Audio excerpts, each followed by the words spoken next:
आपने उठाई वो मैं बोलना रह गया था मेरे से, वो मैं बोलना चाह रहा था कि उन्होंने कहा बिल्कुल सही बात है। इंडियन मीडिया इंडस्ट्री जो है वो हज़ारों करोड़ की होगी, एग्ज़ैक्ट फिगर मेरे पास नहीं है।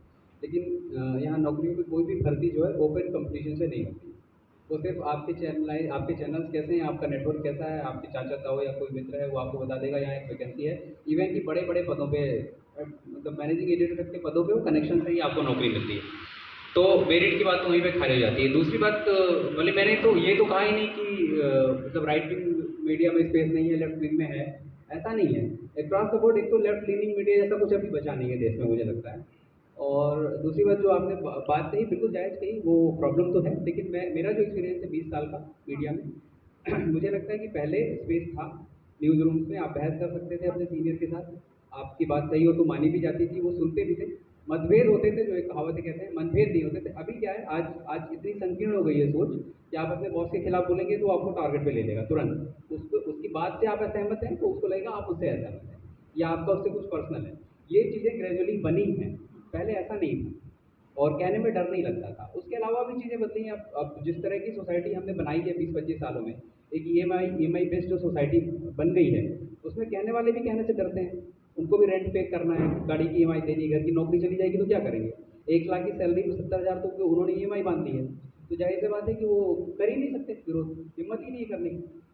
Thank you. जो चाचा मामा ताऊ है उनका दौर चला गया, कौन कहीं और से आता है नौकरी के लिए और फिर वो नौकरियां मिल जाती हैं। और संदीप की बात में जोड़ते हुए, हाँ बिल्कुल ईएमआई का बोझ भी है। दूसरा एक बड़ा मामला ये रहता है कि जो सामाजिक सुरक्षा जो पहले की सरकारों में इस देश में मिली है, वो सामाजिक सुरक्षा खत्म हो गई है। अब अगर मेरे पिताजी 75 साल के, वो दोनों आंखों से देख नहीं पाते और इसी उधेड़ बुन में आया। मुझे पता है कि अगर मेरी नौकरी को कुछ हुआ तो मेरा जो जो मेरी फौरी परिवार है मेरा, मतलब मेरी बिटिया है मेरी, इसके अलावा बाकी के लोगों को भी बहुत मुश्किल आ जाएगी, क्योंकि जो काम पैसे से है वो जाहिर सी बात है पैसे से होगा। उस बीच में अपने पेशे को बचाए रखना बहुत बड़ी चुनौती हो जाती है।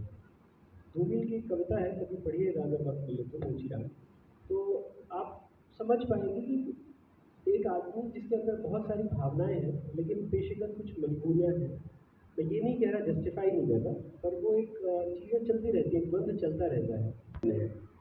ये जो एक आदर्श माहौल की परिकल्पना है ना, वो सिर्फ आप संस्थानों में क्यों, अपने परिवार में, अपने दोस्त यारों में, अपने मोहल्ले में भी हम सोचते हैं ऐसा हो, लेकिन कई बार ऐसा होता नहीं है। तो उसी सामंजस्य के साथ चलना पड़ता है।